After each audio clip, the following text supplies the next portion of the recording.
Have you ever felt like you're standing in a room full of people, and yet somehow you're alone?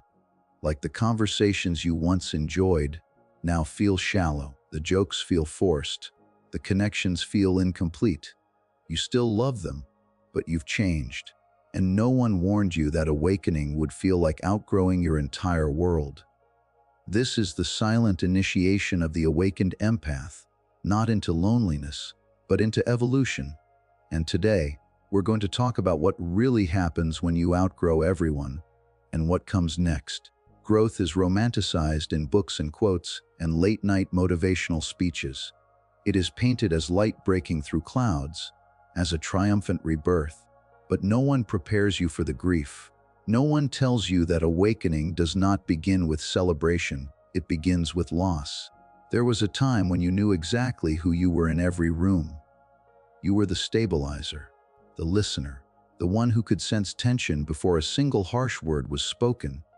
You absorbed emotions like oxygen. You adjusted your tone, your opinions, even your dreams to maintain harmony. You believed this was kindness. You believed this was love, and perhaps at one time, it was survival. As an empath, you learned early that safety lived in attunement. If you could read the mood, you could prevent the explosion. If you could soothe the storm, you could belong.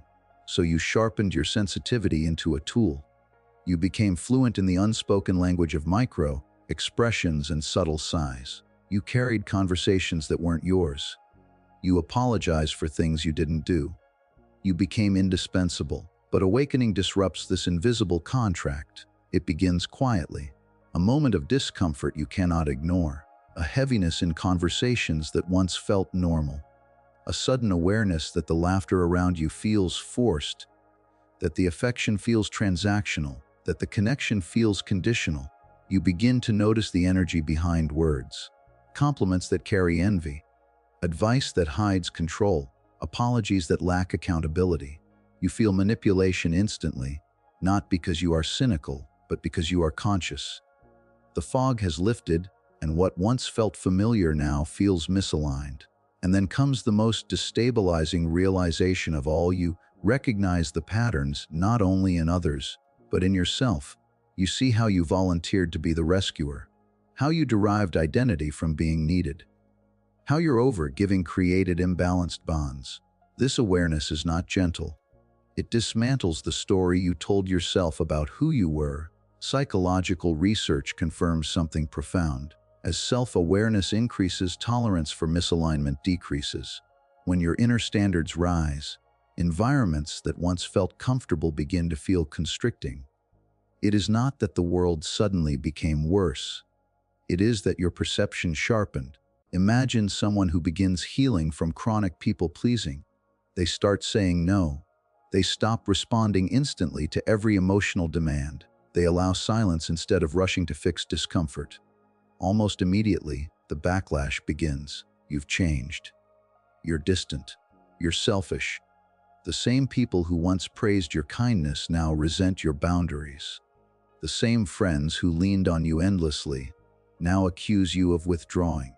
Family members who relied on your compliance feel unsettled by your clarity. And here is the paradox: they are right. You have changed, but not in the way they think. You did not become colder. You became honest. You did not become selfish. You became integrated. You did not outgrow them because you are superior. You outgrew the unconscious role you were playing. And roles, once stabilized, resist disruption. When one person in a system evolves, the system destabilizes. Your growth exposes what was once comfortably hidden. It forces others to confront dynamics they benefited from.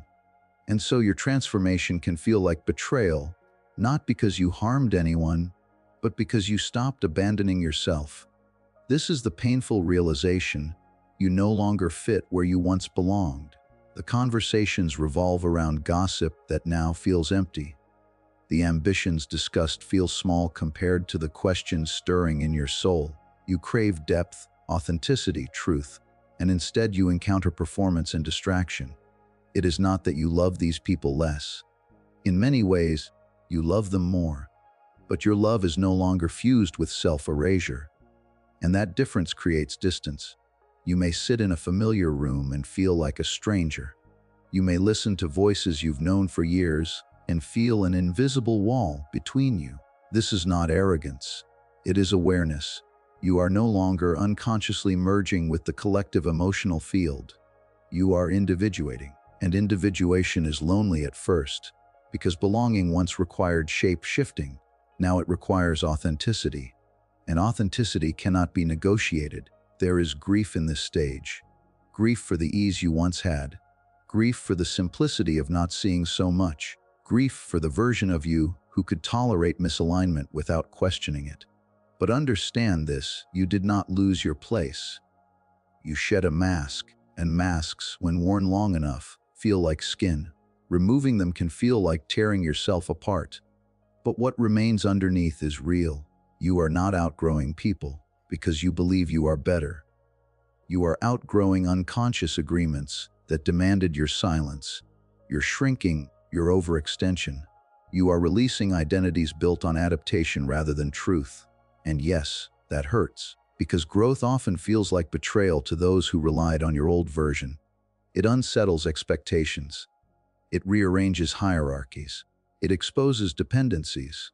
But beneath the discomfort lies something sacred: alignment. You are no longer trying to fit into rooms that require your fragmentation. You are no longer negotiating your depth to maintain proximity. You are stepping into a version of yourself that values authenticity over approval. And though this realization feels painful now, it is the first undeniable sign that you are awakening, not away from others, but toward yourself. When the empath finally stops over-giving, something unexpected happens: silence. Not the peaceful kind at first, not the serene quiet of a calm morning, but a strange, echoing silence, like stepping into a room that was once filled with noise and realizing the sound you heard all along was your own constant effort.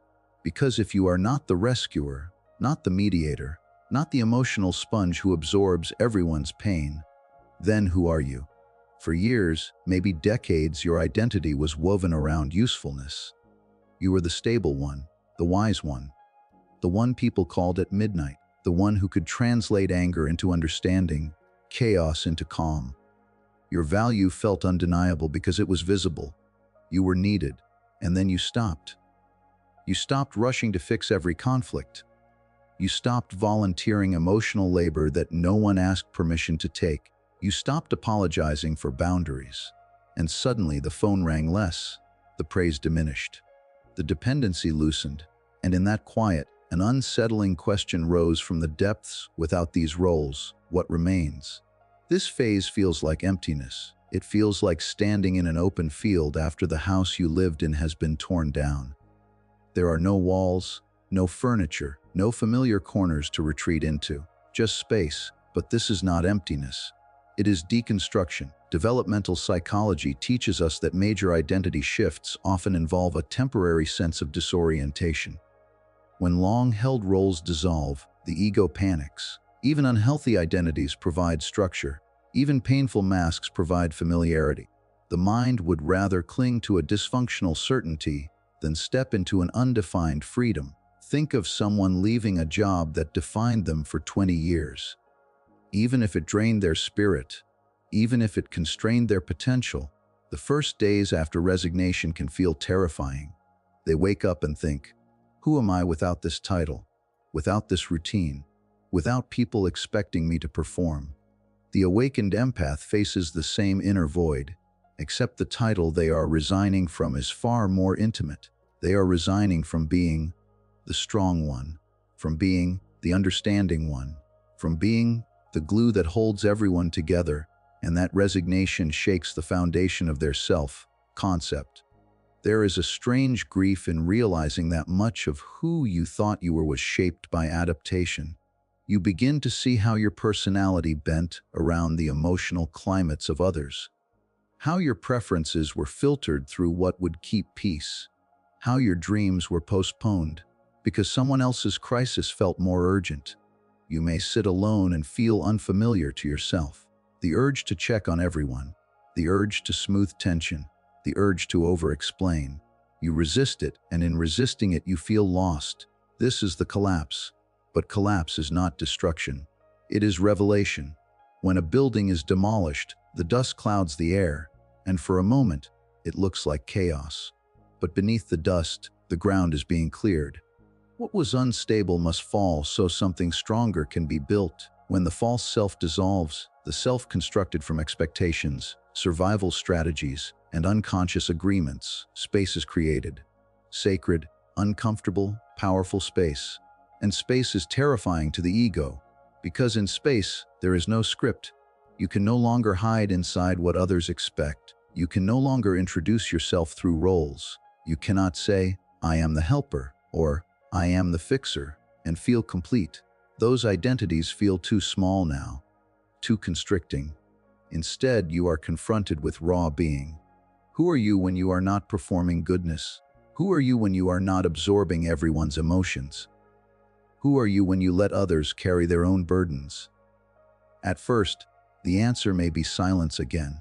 But if you stay with it, if you resist the temptation to rebuild the old identity, just to feel solid, something subtle begins to emerge. Preferences you suppressed start to surface. Desires you ignored begin to whisper. Anger you once swallowed reveals its message.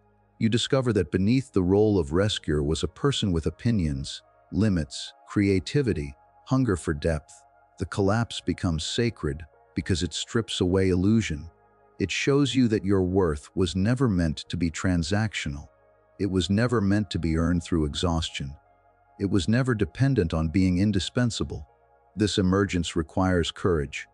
Not dramatic, heroic courage, but quiet, daily bravery. The bravery to disappoint. The bravery to say no without justification. The bravery to allow others to misunderstand you while you remain aligned. You are learning to exist without the armor of roles. And that is unsettling because roles are predictable.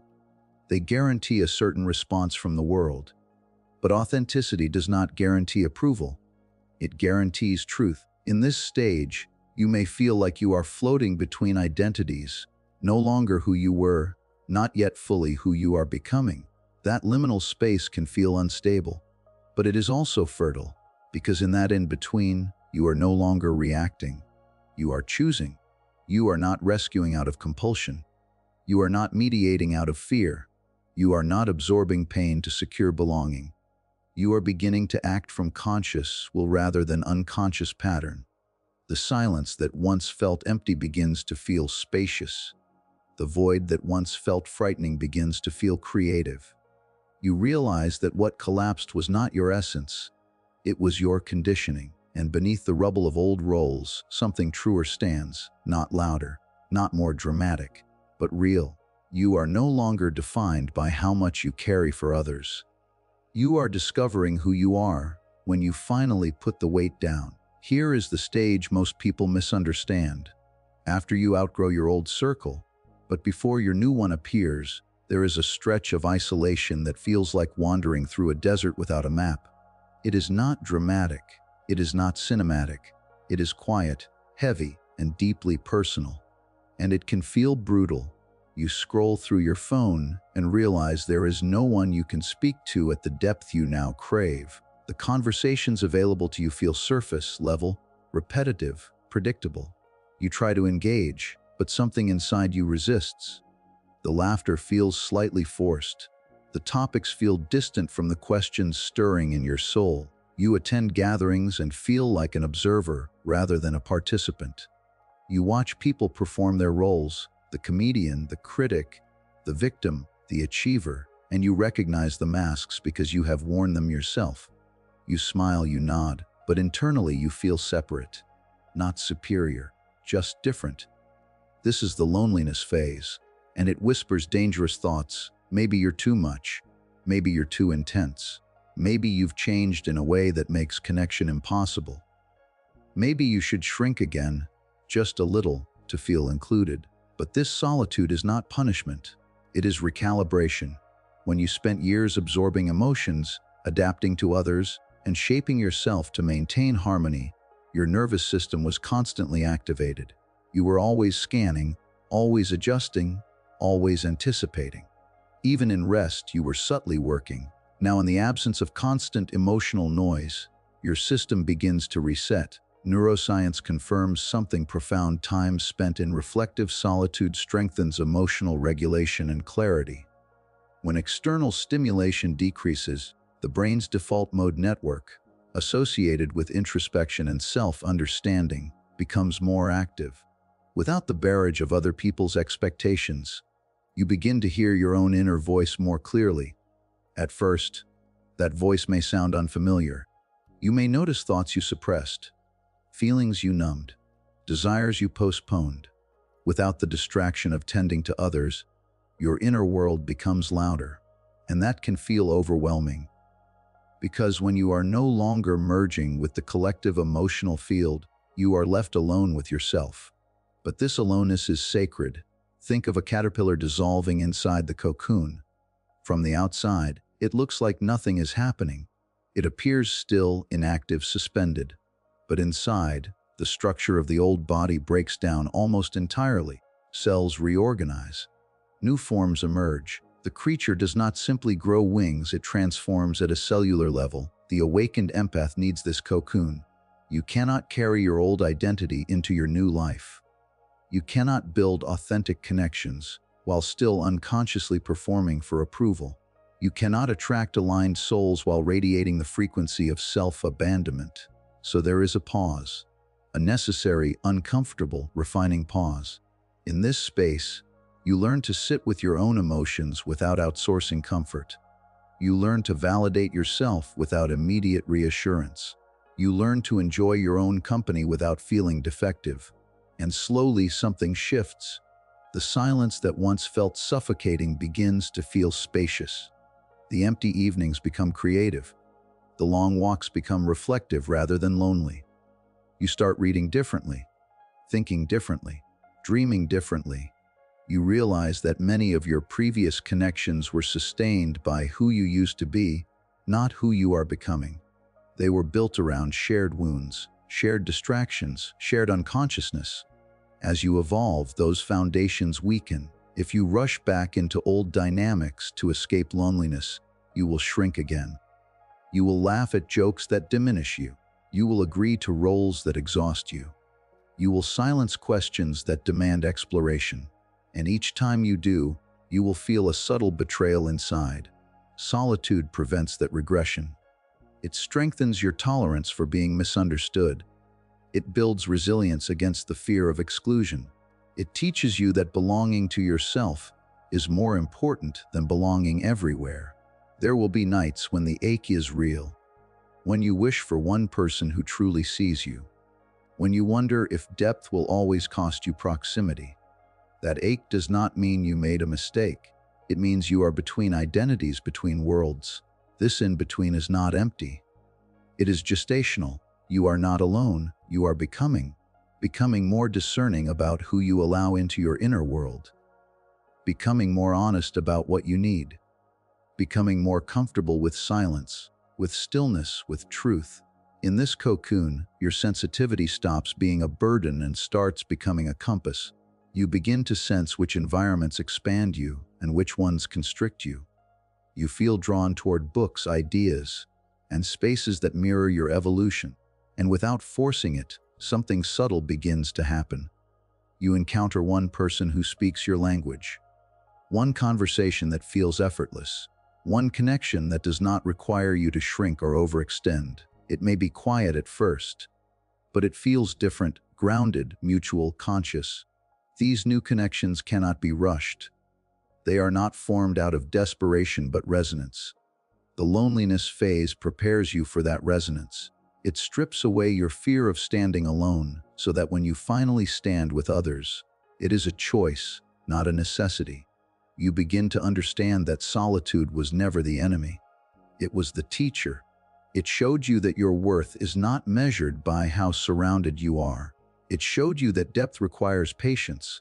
It showed you that transformation often happens in hidden places, away from applause. And as you sit in this sacred pause, you realize something quietly powerful. The distance you feel from your old world is not exile. It is evolution unfolding in silence. What comes next is power, not loud power, not dominance, not control, quiet power. The kind that does not need to announce itself. The kind that does not argue to be understood. The kind that stands calmly in truth while the world adjusts around it. The awakened empath begins to realize something that once felt impossible. Compassion does not require self-sacrifice. Before awakening, empathy meant absorbing pain. When someone was anxious, you felt anxious. When someone was angry, you carried their anger in your chest. When someone was lost, you rushed to guide them. Even if you were exhausted yourself, you believed that love meant merging. You believed that caring meant carrying. But merging is not loving. It is dissolving, and dissolving yourself for the sake of others is not noble. It is unsustainable. After awakening, empathy changes its form. It becomes cleaner, more conscious. You still feel deeply, but you no longer confuse feeling with responsibility. You understand pain without owning it. You witness struggle without internalizing it. You offer support without abandoning yourself. This shift feels radical at first. Research on emotional boundaries reveals that individuals who maintain healthy psychological separation experience lower anxiety, stronger self-esteem, and more stable relationships. When you stop over-identifying with others' emotions, your nervous system calms. You are no longer constantly reacting to waves that are not yours. And yet, implementing boundaries can feel like betrayal. Imagine someone who once answered every late-night crisis call. No matter the hour, no matter their own fatigue, they showed up.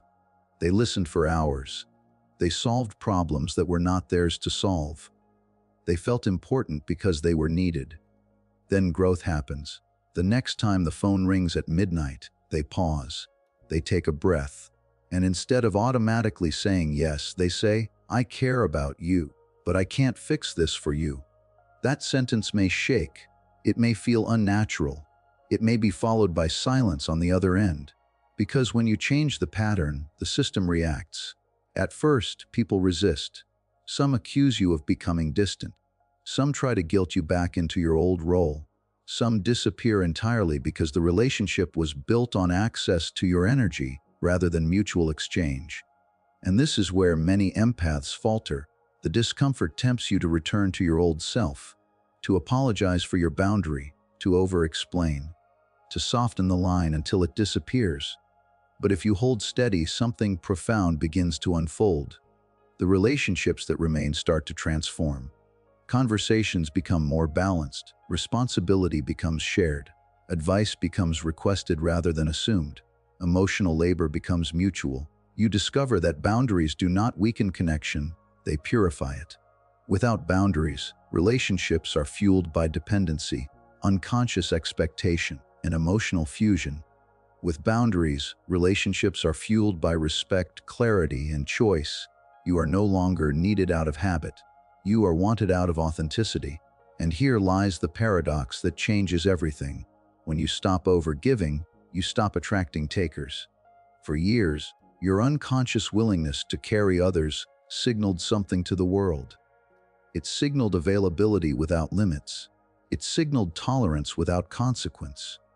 It signaled that you would stretch endlessly to maintain connection. People who sought relief from their own responsibility were drawn to that. But when you embody quiet power, when you stand rooted in self-respect, a different signal is sent. You attract those who can stand on their own feet. Those who do not need to siphon energy to feel stable. Those who see your empathy not as a resource to consume, but as a gift to reciprocate. You begin attracting equals, and being in relationship with equals feels different. There is less drama, less urgency, less emotional chaos. There is space. There is laughter that does not cost you exhaustion. There are disagreements that do not threaten your identity. There is support that flows both ways. You realize that love without self-abandonment is not colder, it is stronger. It says, "I see you, I care about you, and I trust you to handle your life." It refuses to infantilize others through constant rescue. It refuses to overfunction so others can underfunction. It refuses to confuse intensity with intimacy. This revolution does not make you less compassionate. It makes you more effective, because when you are no longer drained, your presence becomes grounded. When you are no longer resentful, your kindness becomes sincere. When you are no longer overextended, your support becomes powerful rather than obligatory. You begin to understand that boundaries are not walls. They are doors with conscious hinges. You choose when to open them and when to close them. You are no longer an open field where anyone can wander without awareness. This quiet power changes the way you walk into rooms. You do not scan for who needs saving. You do not immediately assume responsibility for tension. You allow silence to exist. You allow others to step up, and something remarkable happens inside you. Anxiety decreases, resentment softens, self-trust deepens. You no longer fear losing people who only loved the version of you that overextended, because you are no longer willing to trade authenticity for approval. The awakened empath does not become hardened. They become centered. They learn that love does not demand self-erasure. That compassion does not require collapse. That connection does not require fusion. And in this boundary revolution, you discover a truth that reshapes your world. The more firmly you stand in yourself, the more deeply you can meet others, not as their savior, not as their emotional sponge, but as a whole human being beside another whole human being. That changes everything. This is the part no one tells you. After the grief, after the silence, after the boundaries, after the long nights of questioning whether you've become too different to belong anywhere, something begins to shift. When you stop shrinking to fit small rooms, you start walking into bigger ones, not necessarily physically bigger, not louder, not more impressive on the surface, but energetically larger. Conversations become deeper, ideas become richer, the air feels different. You are no longer trying to compress your intensity to make others comfortable. You are standing at your natural depth, and something almost mystical begins to happen. The awakened empath starts to magnetize people who speak the same internal language: depth, authenticity, emotional intelligence. You don't have to over-explain your reflections. You don't have to apologize for asking real questions. You don't have to pretend that everything is fine when it isn't. It might begin with just one person, one conversation that feels electric, not because it is dramatic, but because it is real. You speak honestly, and instead of discomfort, you feel recognition. You share a vulnerability, and instead of judgment, you receive understanding. There is no performance, no subtle competition, no need to prove your worth, just resonance. You walk away from that interaction feeling energized rather than drained.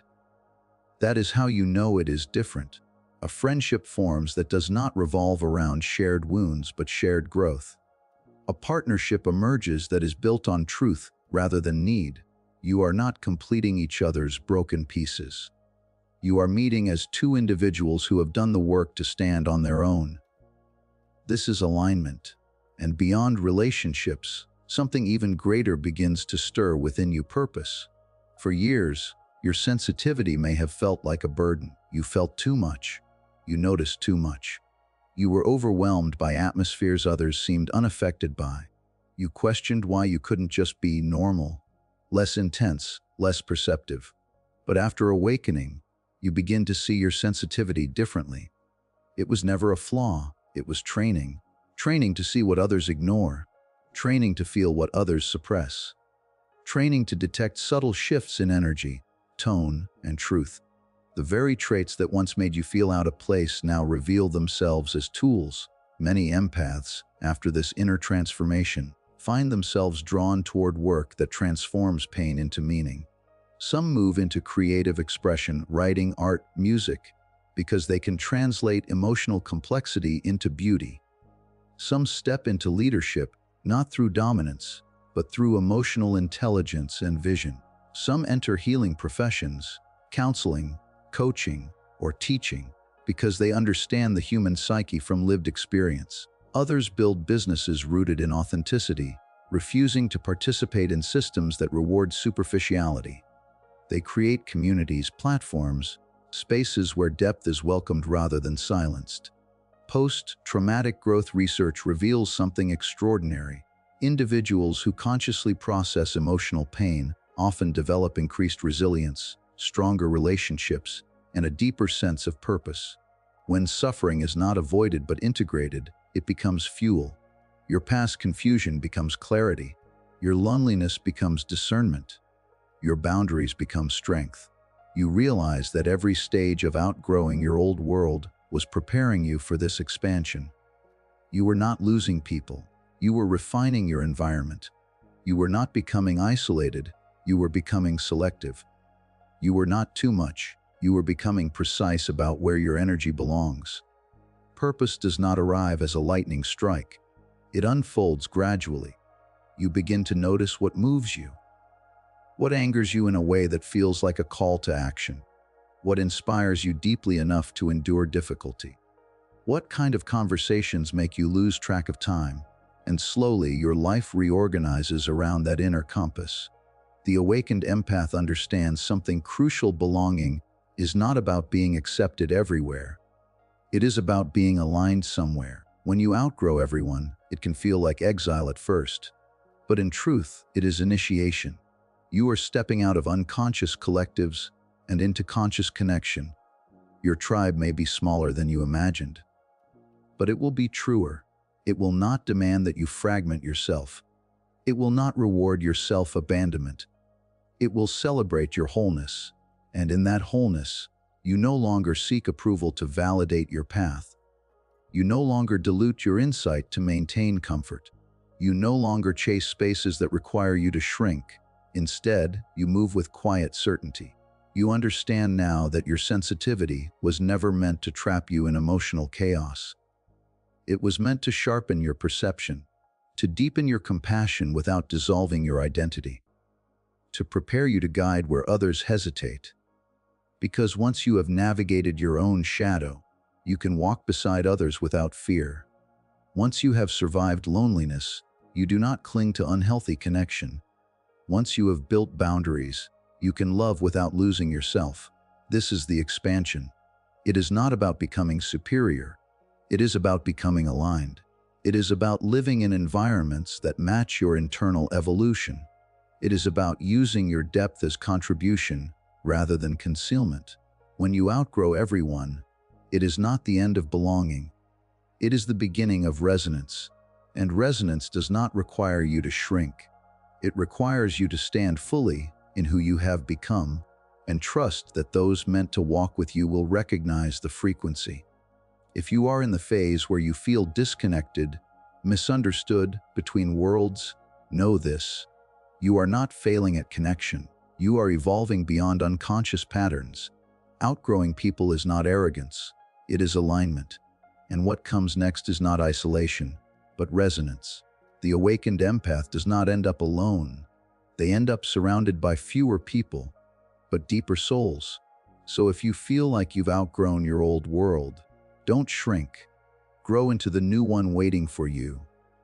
Because the moment you stop betraying yourself to belong is the moment you finally belong to yourself. And from that place, everything changes.